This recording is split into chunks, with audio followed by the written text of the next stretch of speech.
Herkese merhabalar, ben Huri. Huri Metek Mutfak'ta kanalıma mutfağıma hoş geldiniz. Bulluk köftesi tarifi hazırlıyorum.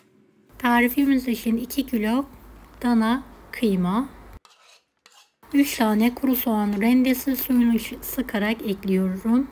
Tuz, baharatlar, 3 adet yumurta, tüm malzemeyi homojen olana kadar güzel bir şekilde yoğuralım. Baharatların miktarını açıklama kısmına ekliyorum. Oradan yazılı olarak bakabilirsiniz.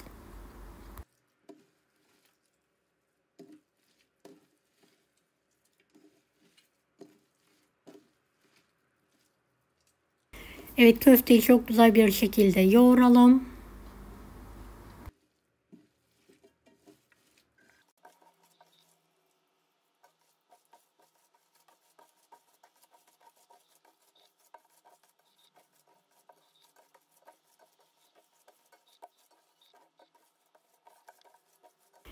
Evet, şöyle yaklaşık 15-20 dakika boyunca köftemi yoğuruyorum.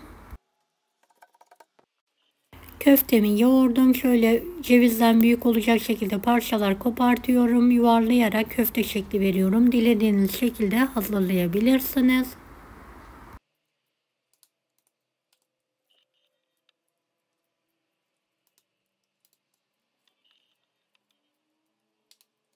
Beni hangi ülkeden veya şehirden izliyorsunuz merak ediyorum. Yoruma yazarsanız sevinirim.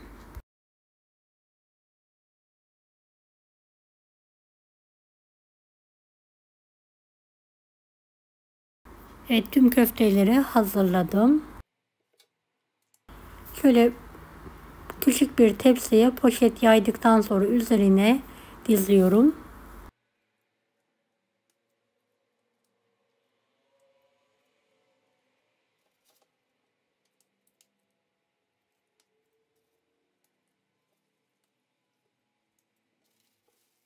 Evet, tekrardan katlıyorum ve poşetle kapatarak üzerine dizmeye devam ediyorum.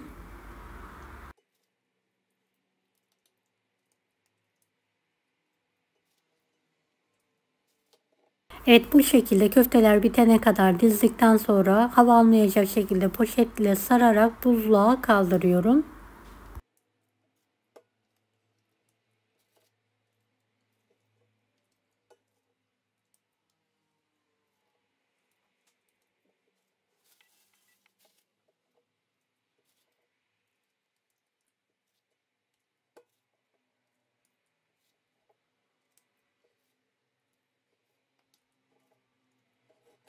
Evet, buzluğa kaldırmak için tekrardan poşetliyorum.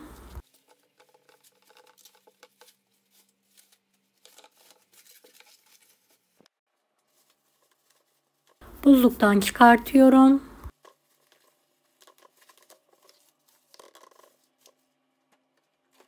Şöyle buzluyken hava almayacak şekilde plastik kaplara pay ediyorum.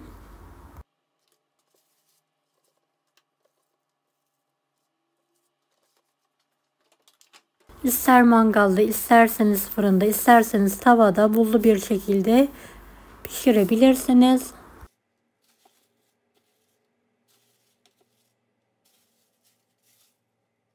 Evet, elinizin altında her zaman hazır bir şekilde köfteniz oluyor. Evet, kalanını da pişirme aparatına alarak 15 dakikada pişiriyorum.